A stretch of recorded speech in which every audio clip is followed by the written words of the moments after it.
Soujanya case ಬಗ್ಗೆ ಜನರಿಗೆ ಗೊತ್ತಾದಾಗ ಜನ ದುಃಖ ಪಟ್ರು. ಅಯ್ಯೋ ಪಾಪ ಹುಡುಗಿ ಜೊತೆ ಎಂತ ಅನ್ಯಾಯ ಆಯ್ತಲ್ಲ ಅಂತ ಎಲ್ಲರೂ ಬೇಜಾರಾದ್ರು. ಆದ್ರೆ ಧರ್ಮಸ್ಥಳದಲ್ಲಿ ಅದೇ ತರ ಘಟನೆಗಳು ಬೇಜನ್ ನಡೆದಿದ್ದಾವೆ. ಅದರಲ್ಲಿ ಒಂದು ಕೇಸ್ ಬಂದು ಅನನ್ಯ ಭಟ್ ಕೇಸ್.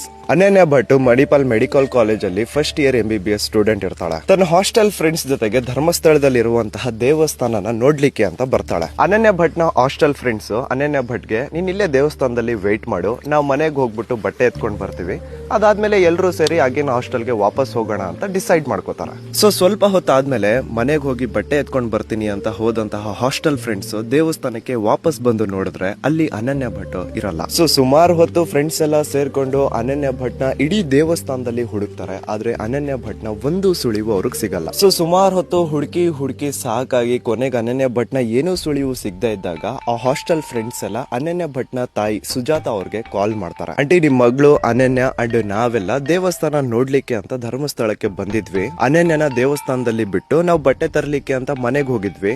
ಮನೆಗೆ ಹೋದವರು ಬಟ್ಟೆ ತಗೊಂಡು ವಾಪಸ್ ದೇವಸ್ಥಾನದಲ್ಲಿ ಬಂದು ನೋಡಿದ್ರೆ ಅನನ್ಯ ಭಟ್ ಕಾಣೆ ಆಗಿದ್ದಾಳೆ. ನಾವು ಎಷ್ಟು ಹುಡುಕಿದ್ರು ಅವಳು ಸಿಗ್ತಾ ಇಲ್ಲ ಆಂಟಿ ಅಂತ ಅನನ್ಯ ಭಟ್ ಮಿಸ್ಸಿಂಗ್ ಇರುವಂತಹ ಇನ್ಫಾರ್ಮೇಶನ್ ನ ಅನನ್ಯ ಭಟ್ ನ ತಾಯಿ ಸುಜಾತ ಅವ್ರಿಗೆ ಅವ್ರ ಫ್ರೆಂಡ್ಸ್ ಎಲ್ಲ ಇನ್ಫಾರ್ಮ್ ಮಾಡ್ತಾರೆ. ಅನನ್ಯ ಭಟ್ ಅವ್ರ ತಾಯಿ ಸಿಂಗಲ್ ಲೇಡಿ, ಪಾಪ ಕೋಲ್ಕತ್ತಾದಲ್ಲಿ ಕೆಲಸ ಮಾಡ್ತಾ ಇರ್ತಾರೆ. ಅವ್ರ ಮಗಳು ಕಾಣೆ ಆಗಿದ್ದಾಳೆ ಅನ್ನುವಂತಹ ವಿಷಯ ಗೊತ್ತಾದ್ಮೇಲೆ ಎಷ್ಟೇ ಬೇಗ ಅಂದ್ರೂ ಆ ತಾಯಿಗೆ ಕೋಲ್ಕತ್ತಾದಿಂದ ಧರ್ಮಸ್ಥಳಕ್ಕೆ ಬರೋದಕ್ಕೆ 2 ದಿನ ಟೈಮ್ ಹಿಡಿಯುತ್ತೆ. ಕೋಲ್ಕತ್ತಾದಿಂದ ಬಂದಾದ್ಮೇಲೆ ಆ ತಾಯಿ ಸುಜಾತನು ತನ್ನ ಮಗಳು ಅನನ್ಯ ಭಟ್ಗೋಸ್ಕರ ಸುಮಾರು ಹುಡುಕ್ತಾರೆ. ಆದ್ರೆ ಅವಳ ಮಗಳು ಅನನ್ಯ ಭಟ್ ಬಗ್ಗೆ ಅವ್ರಿಗೆ ಏನೂ ಸುಳಿವು ಸಿಗಲ್ಲ. ಕೊನೆಗೆ ಧರ್ಮಸ್ಥಳ ಪೊಲೀಸ್ ಸ್ಟೇಷನ್ ಅಲ್ಲಿ ತನ್ನ ಮಗಳ ಮಿಸ್ಸಿಂಗ್ ಕಂಪ್ಲೇಂಟ್ ನ ಫೈಲ್ ಮಾಡ್ಸೋದಕ್ಕೆ ಹೋದ್ರೆ ಧರ್ಮಸ್ಥಳ ಪೊಲೀಸ್ ಸ್ಟೇಷನ್ ಅವರು ನಿನ್ ಮಗಳು ಹೇಗೆ ಕಾಣೆ ಆಗಿದ್ದಾಳೋ ನೀನು ಹಾಗೇನೆ ಕಾಣೆ ಆಗ್ತೀಯಾ, ಇಲ್ಲಿಂದ ಸುಮ್ನೆ ಹೋಗ್ಬಿಟ್ರೆ ಸರಿ ಅಂತ ಹೆದರ್ಸಿ ಬೆದರ್ಸಿ ಸುಜಾತ ಅವ್ರ ಹತ್ರ ಕಂಪ್ಲೇಂಟ್ ಸಹ ತಗೊಳ್ದೆ ಅವ್ರನ್ನ ವಾಪಸ್ ಕಳಿಸ್ತಾರೆ. ತನ್ನ ಮಗಳು ಕೊನೆಯದಾಗಿ ಕಾಣಿಸ್ಕೊಂಡಿದ್ದು ದೇವಸ್ಥಾನದಲ್ಲಿ. ಹಾಗಾಗಿ ದೇವಸ್ಥಾನದ ಧರ್ಮಾಧಿಕಾರಿ ಹಾಗೂ ಹತ್ರ ಹೋಗಿ ತನ್ನ ಮಗಳು ಅನನ್ಯ ಭಟ್ ಮಿಸ್ಸಿಂಗ್ ಇದ್ದಾಳೆ, ಚೂರ್ ಏನಾದ್ರೂ ಹೆಲ್ಪ್ ಮಾಡಿ ಅಂತ ಕೇಳಿದ್ರೆ